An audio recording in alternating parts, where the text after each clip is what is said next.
Hello and welcome to National Focus. I'm Jarna Hector. Thanks for joining us. Topping the headlines, Prime Minister Honorable Roosevelt Skerrit voices Dominica's support for the sovereignty of the Kingdom of Morocco. Government recognizes small business expansions and the first ever public service indoor games activity to be staged on Friday. All these stories and more when National Focus returns.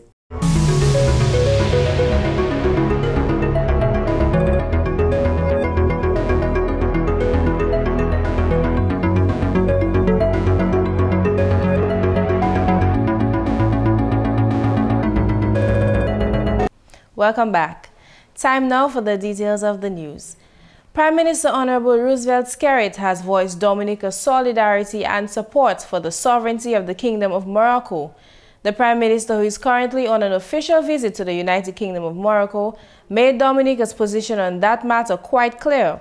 The Commonwealth of Dominica since 2010 has enjoyed excellent relations with the Kingdom of Morocco based on mutual respect and has formalized cooperation in a number of fields, including agriculture, tourism, and human resource development.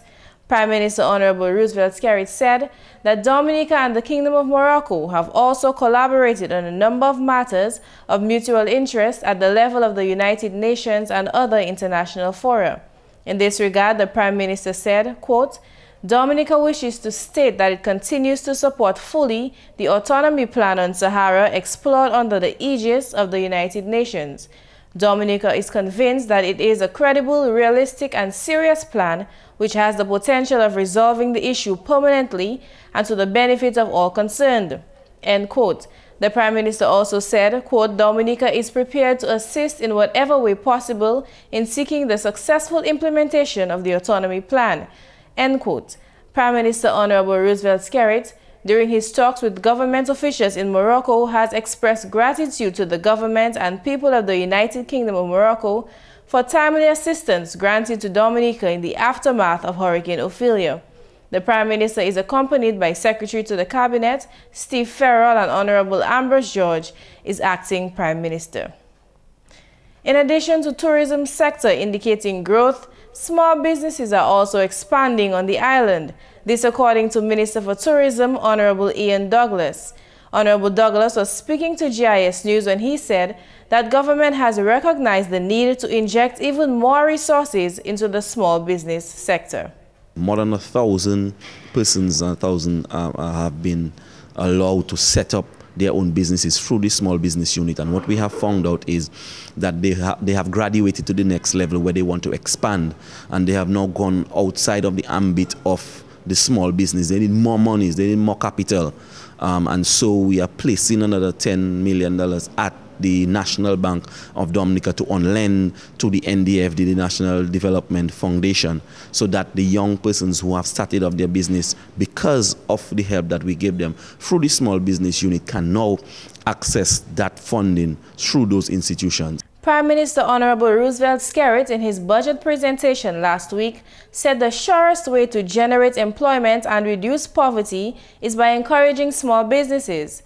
Since the establishment of the Small Business Support Unit in 2008, about 1,600 jobs have been created and sustained so far.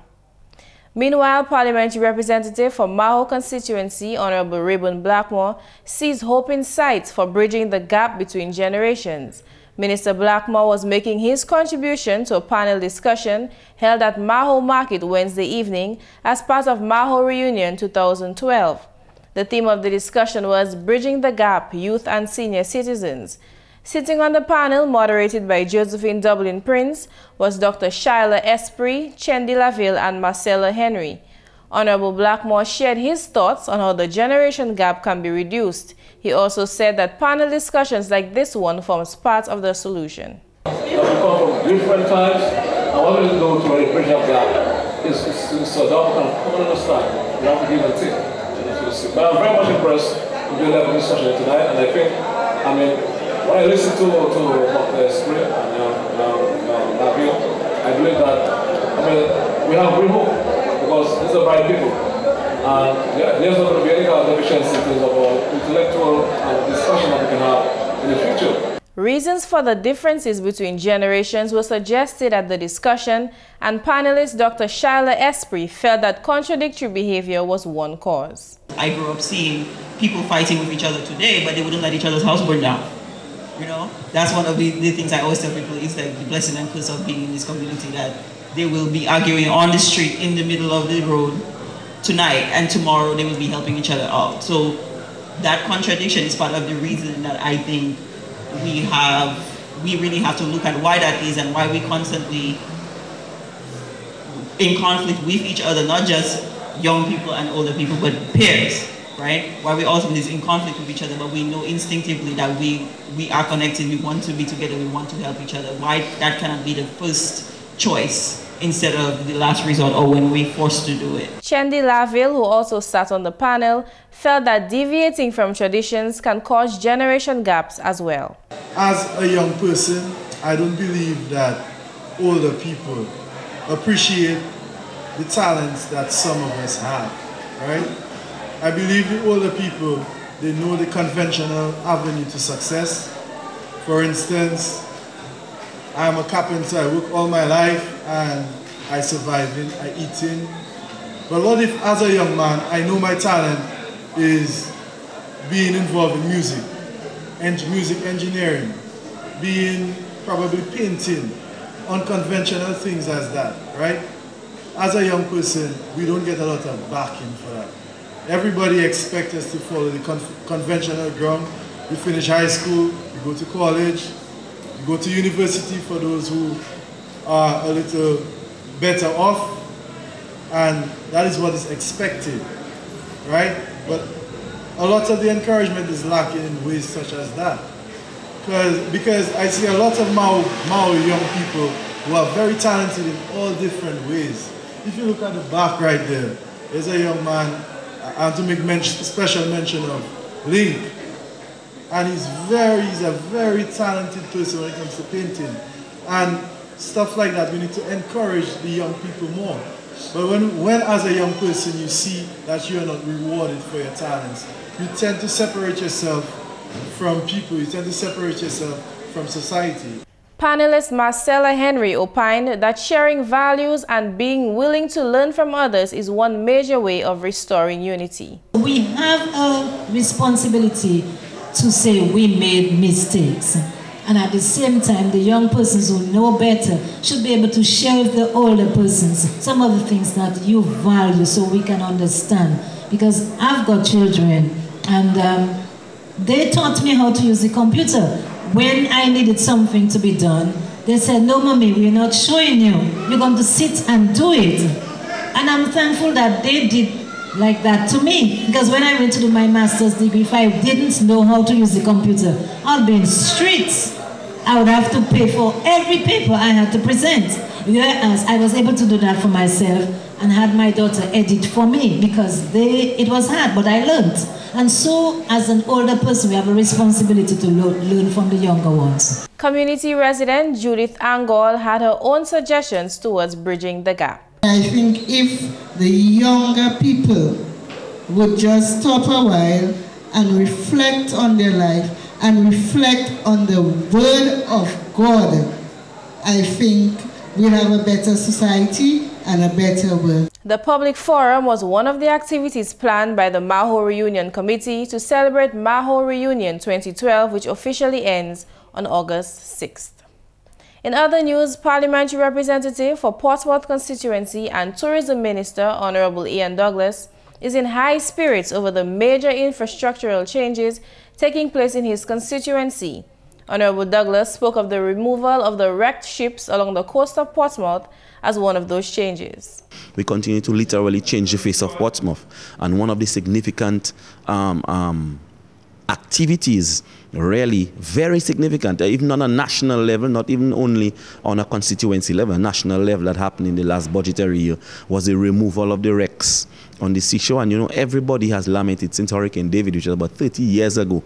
People have lamented about the wrecks on the seashore in Portsmouth, and we have been able to, because of the aggressive foreign policy initiative, just like the Moroccan hotel, it was the Prime Minister establishing diplomatic relations with the Kingdom of Morocco so that we could get the hotel It is because of the close ties of friendship that the Prime Minister have established with President Hugo Chavez of the Bolivarian Republic of Venezuela. We were able to get the funding, to source the funding, to remove those wrecks on the shore of Portsmouth, something that everybody, not only in Portsmouth but around Dominica, will certainly be happy about. The tourism minister went on to say that the restoration works going on at Cabritz, which is expected to be a major tourist attraction, is another significant change. Dr. Honeychurch continues with the restoration process at the Cabritz at Fort Shirley, which would probably be one of the best restored fortifications, 18th century fortifications in the Eastern Caribbean when he's finished with it, and a major tourist attraction, and also a major educational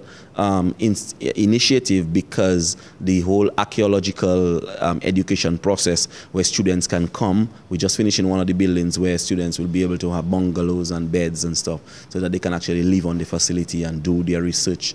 And that is what is happening at the Cabritz right now with the assistance of government. Honorable Douglas noted that even with the infrastructural upgrades in the area, government continues to follow through with social programs, including Yes We Care and the Housing Revolution. He said that as soon as next month, 10 Petro Casa houses will be presented to single mothers in the community of Chance.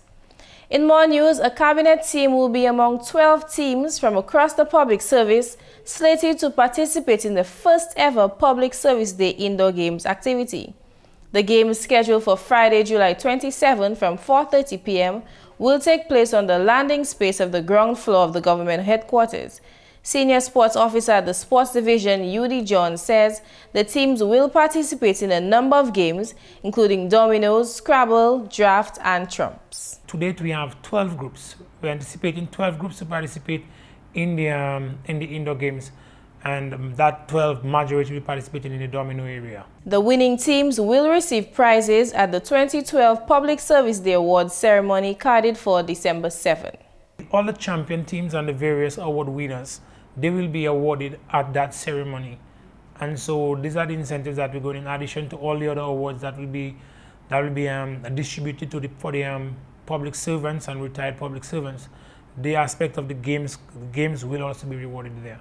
The Public Service Day Indoor Games activity has been organized as a means of rejuvenating the minds of public officers, which will ultimately enhance productivity within the public service.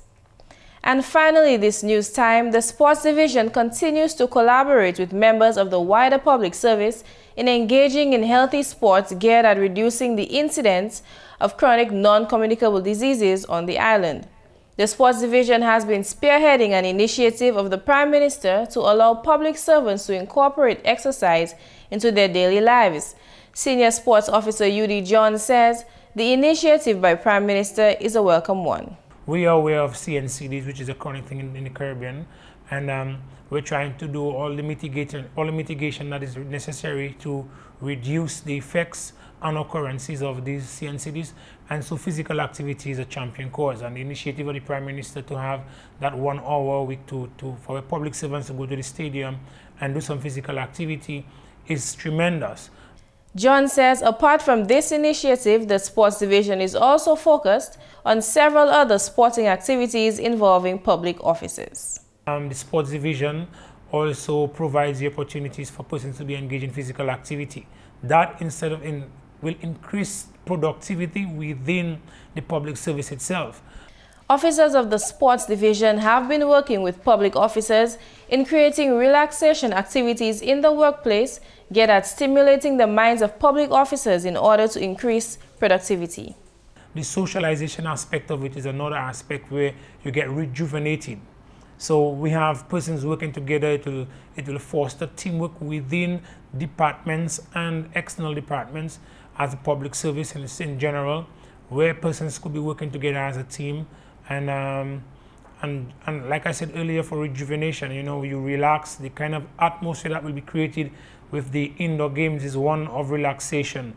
And we know more than we know that in terms of having that relaxed situation, relaxed atmospheres, it helps create productivity, because you get to burn off the week and you rejuvenate to start again.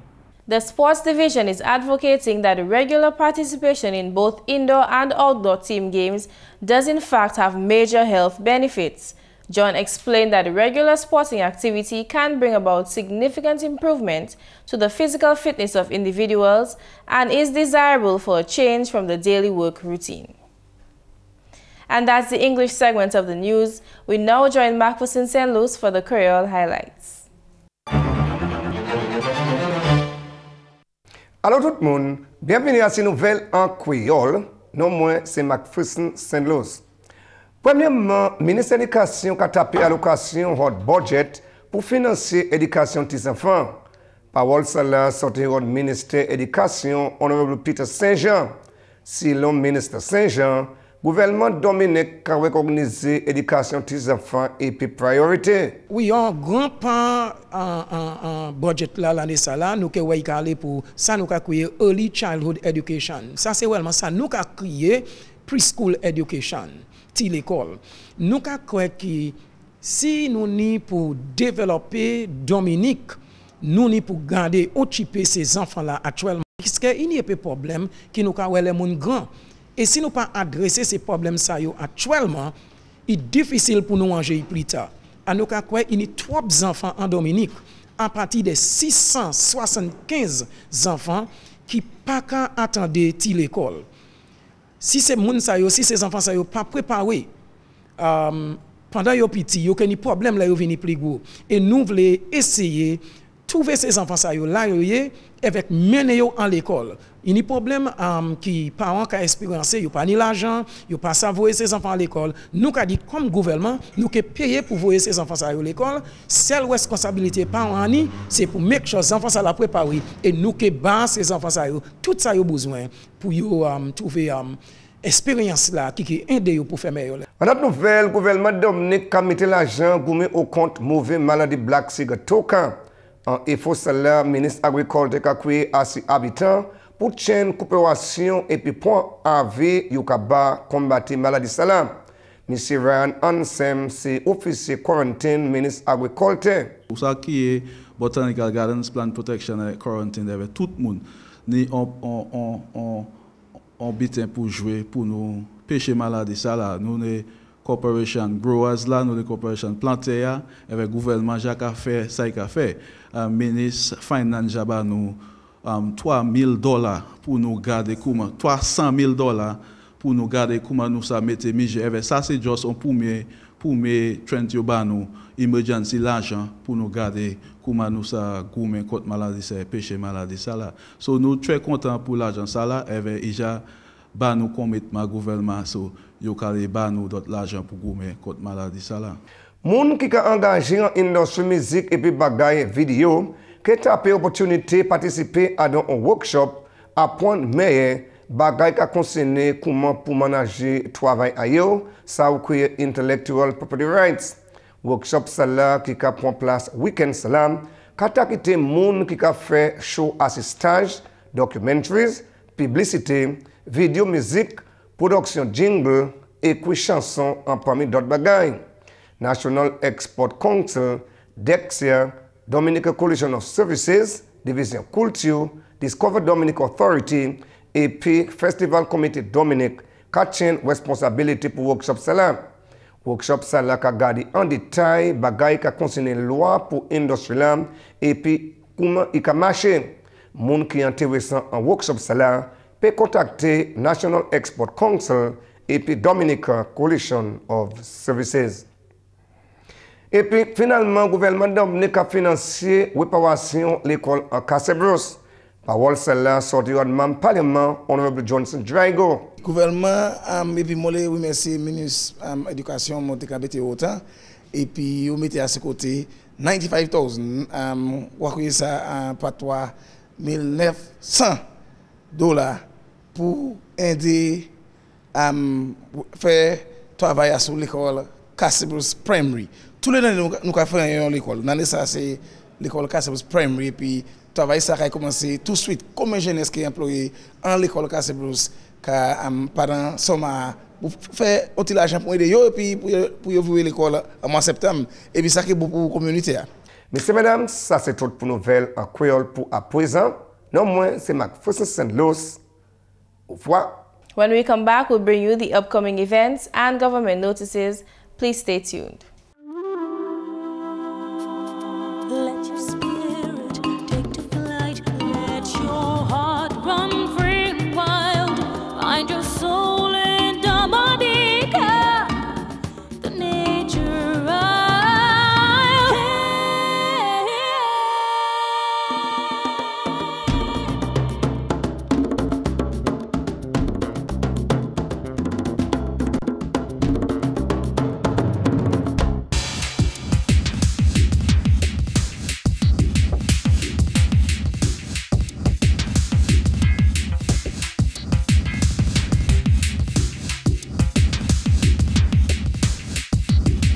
You're watching GIS.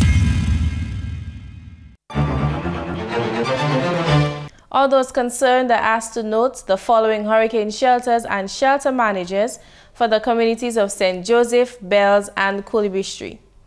St. Joseph, you have 5 hurricane shelters, and they are the Isaiah Thomas Secondary School, where the shelter manager is Julian Charles, the assistant shelter manager is Analda Bully. The St. Joseph First Grace Baptist Church, the shelter manager there is Peter Joseph, and his assistant is Lilia Joseph. The St. Joseph Seventh-day Adventist Church, Winston Defoe is the shelter manager, and Alexon Alexander is the assistant manager.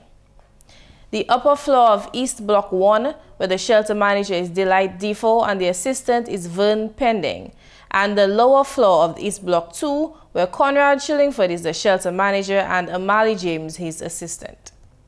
Bells, your hurricane shelters are the Bells Roman Catholic Church, shelter manager Juliana Gordon Esprit, assistant shelter manager Henson Esprit, and the Bells Government School, where Mona Esprit is the shelter manager and Andy Dura is her assistant. Kulibistri, a hurricane shelter, is the Kulibistri Government School, shelter manager Nadine Laville, assistant Erickson Robinson. In recent months, the Ministry of Social Services, Community Development and Gender Affairs has been in receipt of numerous requests for the establishment of private burial grounds of human remains on private property. The approval of such requests is dependent on specific guidelines and standards established by the Environment and Health Department to ensure the protection of the environment and public health. For further information on those guidelines, the public is asked to check the GIS website, news.gov.dm. Also, the Ministry of Education wishes to inform the general public of its collection and distribution of textbooks for the school year 2012 to 2013 as follows. For students attending the first form of the Convent High School, you are asked to collect your textbooks on Friday, July 27th from the GSP building located in Bath Estate from 8:30 a.m. to 4 p.m. And for students attending the first form of the Portsmouth Secondary School and the Dominica Seventh-day Adventist Secondary School, you are asked to collect your textbooks on Monday, July 30th from the GSP building located in Bath Estate from 8:30 a.m. to 4 p.m. Please be guided accordingly. The Division of Agriculture is conducting a series of sensitization meetings to educate farmers, exporters, traders, and the public on the black sigatoka disease on Monday, July 30th in the following communities. Vekas at the Vekas Credit Union Hall at 3:30 p.m. and Maho at the Maho Community Center at 4 p.m. Please make a special effort to attend and to be on time. The Ministry of Tourism and Legal Affairs wishes to update their database of service providers, and they would be grateful if the following categories of skilled workers would call in to give their names and contact information to the ministry. Mechanics, joiners, carpenters, painters, power washers, plumbers, electricians, masons, air-conditioned technicians, landscapers, welders, tilers, brush cutters, and any other skilled tradesmen. The telephone numbers to call are 266-3003 or 266-3497. The Ministry of Tourism and Legal Affairs thanks you in advance for your kind cooperation. Up next, the tip of the day. How can you claim your optimism advantage? Don't expect life to be easy. It may not be as easy to succeed as it used to be, but realize that earning success has never been easy. In fact, an easy life is a liability. Earning success the hard way builds strength of character. Achievements earned are appreciated. You need to persist even when you feel like giving up. And that's National Focus. As usual, we invite your suggestions or comments.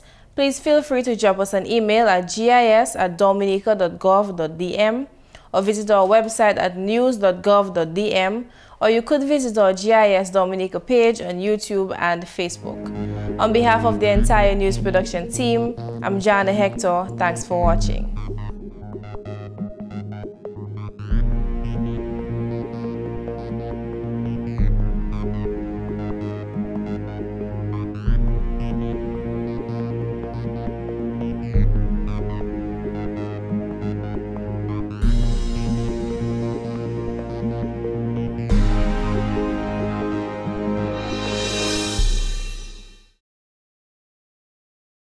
There's a point I want to share with you. They say there's nothing you can do about an earthquake. It's sudden. But there's something we can do. Having our family planning meeting in advance, just in case, to protect the children and the family. Nous pas parler condom, coil et tablet. So any monkey may kui, but when you're running, you must know where you're running to. Okay? See me on Tremblant chair, an earthquake. You, your family, and your children, and everybody at home must know exactly what to do, where to go, where to run. And the other thing is that you must know your surroundings. Because in your you can trip and fall and get hurt. Another secure place to go is under a table. Don't go under a glass table or a window or a door. It will break and shikaye and cut you. Go under a strong table. You want to see how you come in? You get it? But it's not just to drop, cover and hold, and then you have your head in your leg and you cover your head and you cover your eyes and Felix, tell them. And yes, drop, cover and hold. But only pusav kumankai labati know your surroundings, where it is safe in the house. And one thing to remember, if an earthquake happens, you must find a secure place. And your bathroom is a secure place, a sure place. Because the smaller the place, the more secure you are. So remember that. And under a potager, the dresser is a very good place to hide. I agree. The closet, where you have all those old jackets and those kiang, all the shoes, is a very good place, it's a safe place. The closet. That's a good idea. And the bookshelf. N'importe place comme ça qui s'est tombé à sous. Stay away. A message from the Office of Disaster Management in Dominica. Do you have uncovered water storage drums around your home? Do you dispose of old tires, cans, and old containers capable of holding water anywhere in your environment? Are you being bitten by mosquitoes, particularly at dusk and early morning? Do you keep houseplants in water? Do you spend your hard-earned cash to control mosquitoes? Has your community experienced dengue fever outbreaks? If your answer is yes to at least 3 questions above, you are at risk to dengue fever. Join the fight against dengue fever. The responsibility for a dengue-free Dominica lies with you. So, get rid of the Aedes aegypti mosquito.